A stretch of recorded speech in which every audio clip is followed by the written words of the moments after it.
in Florida Senator Marco Rubio, Vice Chairman of the Senate Intelligence Committee. Senator, can you add to that debate that is happening right now? Because we've heard Jen Psaki and President Biden himself say, in the face of these rising prices, and all those oil companies who say, hey, we want to increase production, we want to turn the Keystone XL pipeline on, and they continue to say, hey, well, there's 9,000 leases untapped out there. They're welcome to increase production. What is your response to that?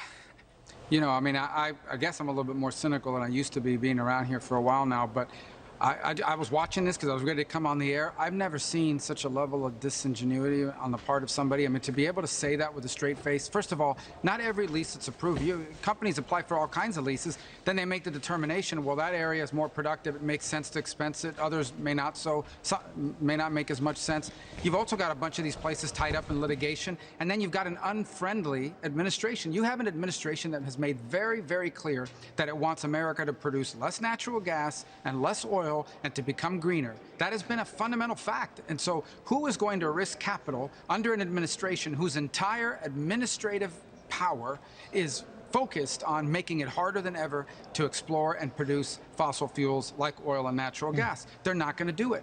And that's what they're not recognizing. And they keep pointing back. That's just a talking point and a way to spin it because it's a complicated industry, but it's just not true. The fact of the matter is today we are producing 1.2 million barrels of oil less a day than we were in 2019. If we just got half of that back, it more than makes up for whatever we were getting from Russia, and it would help lower prices, and it would have an immediate impact, by the way, on oil prices. If the president were announced America's going hard on this, I'm going to start waving a bunch of red tape and fight through it, it would have an immediate impact, not a huge, but it would have an impact because the markets, the futures markets would say America's going to be ramping up production because OPEC won't. Yeah, a lot of the senators, John Roberts here, is about sending signals. And I'm wondering, what sense does it make to restrict the importation of North American oil by not building new pipelines and restrict the production of domestic oil, while at the same time thinking about having conversations with Iran about getting some oil from them, and then going down the Maduro route again to get Venezuelan oil?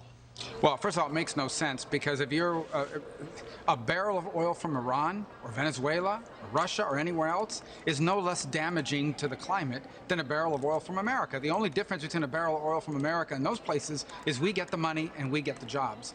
But the second point you've raised is, you know, this Iran deal would do nothing for oil. The markets have already priced in an expectation that a deal is going to happen. So that discount's already in there for the most part. And Venezuela barely produces any oil. This is not Venezuela from 15 years ago. This is a corrupt, decrepit industry that produces less than 700,000 barrels of oil a day. Almost all of it goes to China because they pay the loans they owe to China. They have to pay it with oil. And 10% of it, the remainder, goes to Cuba for free in exchange for fake doctors. So that they don't have any oil to send us, even if they wanted to, and they can't ramp up production because their machines are outdated, their engineers have left the country, and their industry has become a decrepit mess run by incompetence. It's become a personal piggy bank for a narco dictator in Venezuela who is, you know, very close to Iran and Russia and China, but not the United States. Senator, so then what happens? Because there's almost just this brazen admission by this White House that they don't plan to increase oil production here at home. As you keep hearing, it's up to those that are sitting on those leases to tap into them and raise production. And this continued push for a transition to green energy. I don't have to remind you, Senator, I know you know the facts involved with electric vehicles, but I mean, you're looking at 61% of electricity generation from fossil fuels, okay? So it's going to take fossil fuels to power those EVs. You're looking at the biggest lithium producers in the world, of which in the top 3 is China. So in this push, you're pushing reliance on China, and also in the middle of a moment where we know that Americans are living paycheck to paycheck, 65% of the country. They're pushing for them to get into vehicles that on average new cost $60,000 each. Yeah, so the problem the administration has is they know the answer to this question. They know what the right decision is, but they can't make it because it means going to war with a radical left, and they don't want to do it.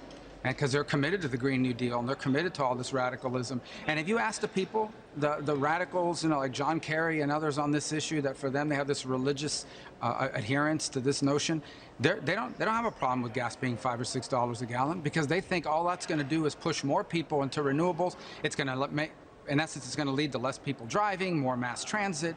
That's the argument you're going to hear from them. It's okay if they may not say it publicly, but it's okay if gas prices are more expensive, because that means more Americans will have to use trains and buses. Less people will be driving. More people will be looking for electric vehicles. But you're right about the electric vehicle. You got to generate the power for it, number one. And number two is the batteries. Those batteries depend on basic minerals, earth minerals that we don't produce enough of in the United States. You'd have to get those from China as well. Here's my last point.